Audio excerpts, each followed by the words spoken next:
ஒரு கோவிலுக்குள்ள போகும்போது தொட்டு தலையில வைக்கிற மாதிரியே தான் வீட்டுக்குள்ள போகும்பொழுதும் கால் செருப்பை கழட்டி விட்டுட்டு வீட்டுக்குள்ள போகும்போது இந்த வீடு எல்லா உத்தரவாதமும் உங்களுக்கு தெரியுது. உங்களோட இந்த அறையில உட்காம பக்கத்து அறையில இருக்கக்கூடிய தாய் தகப்பன் மற்றவர்கள் எல்லார்கிட்டையும் நான் இங்க வரதுக்கு முன்னால வந்திருக்கேங்கிற விஷயத்த அவங்க கிட்ட சொல்லிட்டு தான் வந்தேன். இன்னொன்னு சொன்னேன், திரும்பி போகும்போது மறுபடியும் உங்ககிட்ட சொல்லிட்டு போறேன் அப்படின்னு. அப்பா அம்மாவா இருக்கிறது இந்த வயசுல உங்களுக்கு புரியாது. எந்த பொருளையும் அனுபவிக்கிற வரைக்கும் அதனுடைய தேவை நம்ம உணர்ந்ததே கிடையாது. ஒரு இடது கைக்கு ஏதாவது ஒரு பிரச்சனை வந்து அந்த கை உங்க கூட வராது கொஞ்ச நாளைக்கு அப்படின்னு கையில ஒரு ஊஞ்சல கட்டி கழுத்துல மாட்டி உங்களை ஒரு ஆர்த்தோபெடிக் சர்ஜன் ஒரு 10 நாளைக்கு விட்டாரு அப்படின்னா ஒத்த கையால தலை சீவும் போதுதான் உங்களுக்கு எல்லாம் தெரியும். தலை சீவும் பொழுதுல இந்த ஒரு கை தான் சீப்பு பிடிச்சிட்டு இருக்கும். இது என்னமோ பெரிய காரியம் பண்ண மாதிரி இந்த கை கூட கூட வந்துட்டே இருக்கும். ஒத்த கையால பொத்தான் போடும் பொழுதுதான் ஓஹோ இந்த கை தேவைப்படுமா அப்படின்னு. ஆக ஒரு பொருள் இருக்கிற வரைக்கும் அதோட அருமை தெரியாது.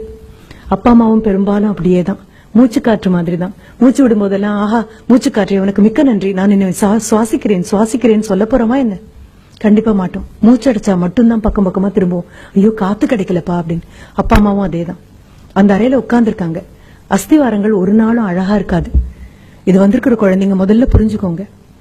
நீங்க நினைக்கிற மாதிரி இது எங்க அம்மா இது எங்க அப்பா அப்படின்னு சொல்லி எல்லாரும் முன்னாலையும் நீங்க அவங்களை எம்பி பார்த்து உயரமா அவங்கள பார்த்து மகிழ்ந்த நாட்கள் எல்லாம் இருக்கும்பொழுது நீங்க 3 வயசும் 4 வயசும் அவங்களுடைய முழங்கால் உயரம் கூட இல்லாம இருந்த நாட்கள் அது. அவங்களுடைய விரலை பிடிச்சுக்கிட்டு அவங்க விரல் நுனியால உலகத்தை பார்த்த நாட்கள்.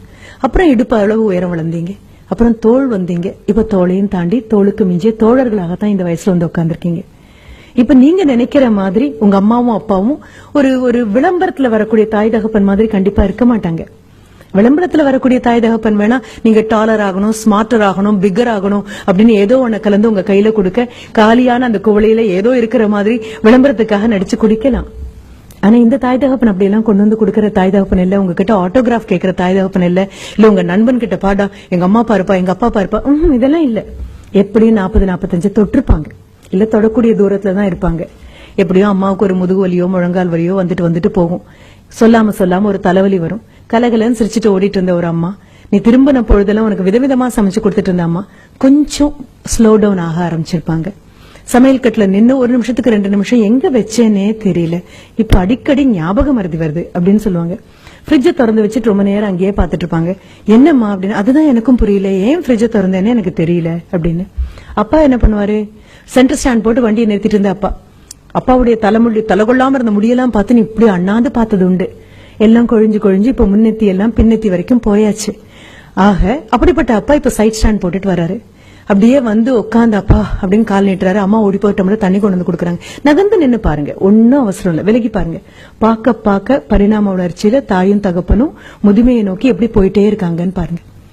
அப்படி உட்கார்ந்துட்டு இருக்கக்கூடிய ஒரு அப்பா அப்படின்னு சொல்லும் பொழுது அப்பாவுடைய பார்வையில் நிறைய மாற்றம் வந்தாச்சு. அம்மா அப்பாக்காக வேற மாதிரி சமைக்கிறாங்க. உங்களுக்கு ரோஸ்ட் போட்டு 4 பக்கம் நெய் ஊத்தி எண்ணெய் ஊத்தி எல்லாம் பண்ணி போதுமா முருகலா இருக்கா அப்படின்னு அந்த தோசைக்கல்ல விட்டு தோசை ஐயோ எடுத்துரு என்ன இதுக்கு மேல இருந்தா தீஞ்சு போயிருவேன் அதுவே எழுந்து வர அளவுக்கு அதை முருகலா பண்ணி கொண்டு வந்து கொடுத்து காதுல ஒரு பென்சில் மாதிரி ஒண்ணு வச்சுட்டு என்னப்பா உனக்கு வேணும் அப்படின்னு பக்தி பரவசத்தோட பாக்கும்போது இன்னொன்னு கூட அப்படின்னு சொல்லுவீங்க. ஆனா அப்பா கிட்ட பாத்தீங்கன்னா இந்த முருகல் தோசை எல்லாம் போய் ரொம்ப நாள் ஆச்சு. ஒரு இட்லி பாத்திரம் மூடி எடுத்து வச்சு அம்மா மூடி வச்சு இது பண்ணிருப்பாங்க. கொஞ்சம் பாருங்க, அவங்களுக்கு வயசு மட்டுமே ஆகல, அந்த வயசு தேவையில்லாத நோய்களுக்கெல்லாம் மிகப்பெரிய விண்ணப்பமாகவும் கை நீட்டி உட்கார்ந்துருக்கு. அப்புறம் தேங்காய் சட்னி இல்லையா, தக்காளி சட்னி இல்லையா அப்படியெல்லாம் கேட்க கூட உங்களுக்கு தெரியாது.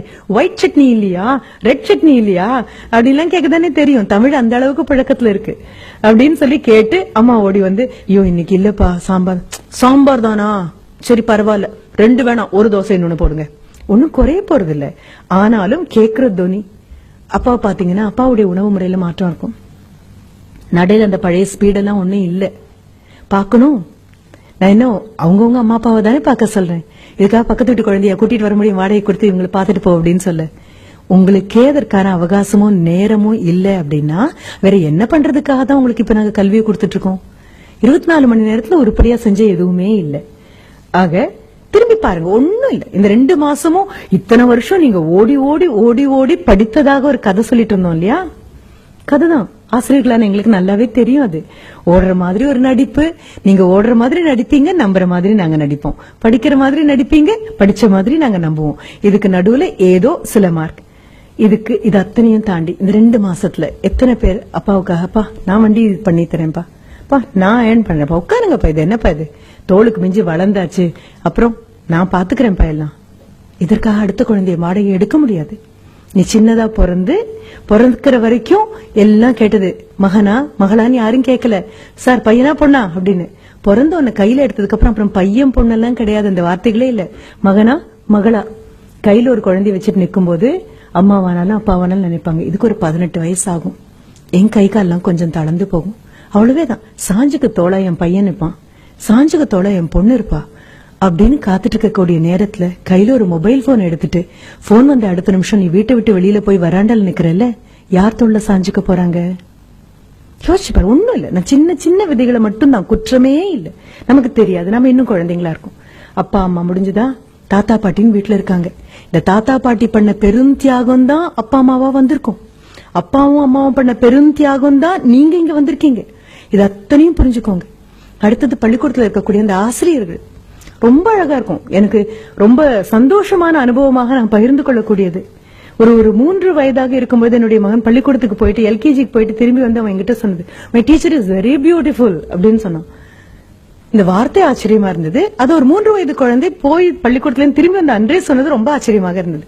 சரி, ஒரு 2 நாள் கழிச்சு போய் இந்த பியூட்டிஃபுல்லான டீச்சரை பார்க்கலாம் அப்படின்னு.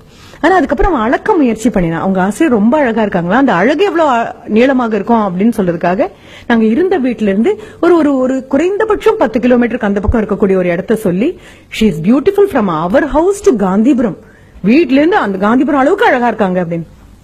இது அளக்க கூட முயற்சி பண்றானே, கண்டிப்பா இந்த ஆசிரியரை பார்த்தே ஆகணும்.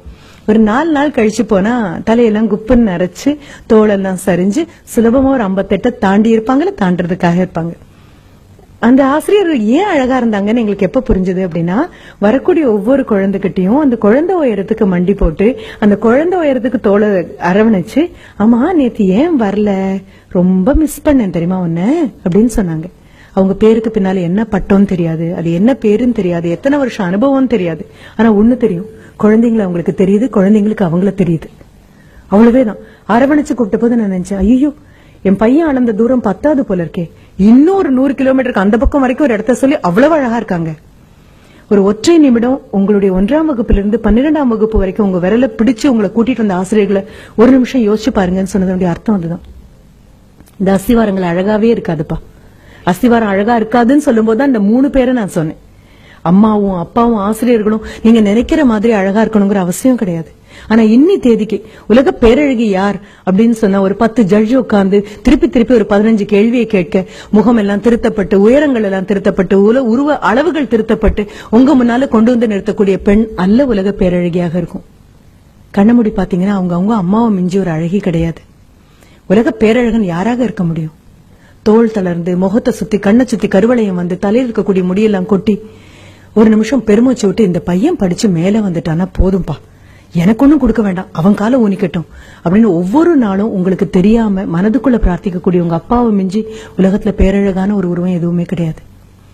நீங்க வரீங்கன்னு தெரிஞ்சு ஊரார் பிள்ளைய ஊட்டி வளர்க்கணும் அப்படிங்கறதுக்காகவே ஒவ்வொரு நாளும் கல்வியை டிஃபன் பாக்ஸ்ல போட்டு சுமந்து திணிச்சு அமுக்கி கொண்டு வரக்கூடிய உங்க ஆசிரியரை விட மிகப்பெரிய ஒரு நபர் உலகத்துல கிடையாது. ஆனா இது 3 அஸ்திவாரம்.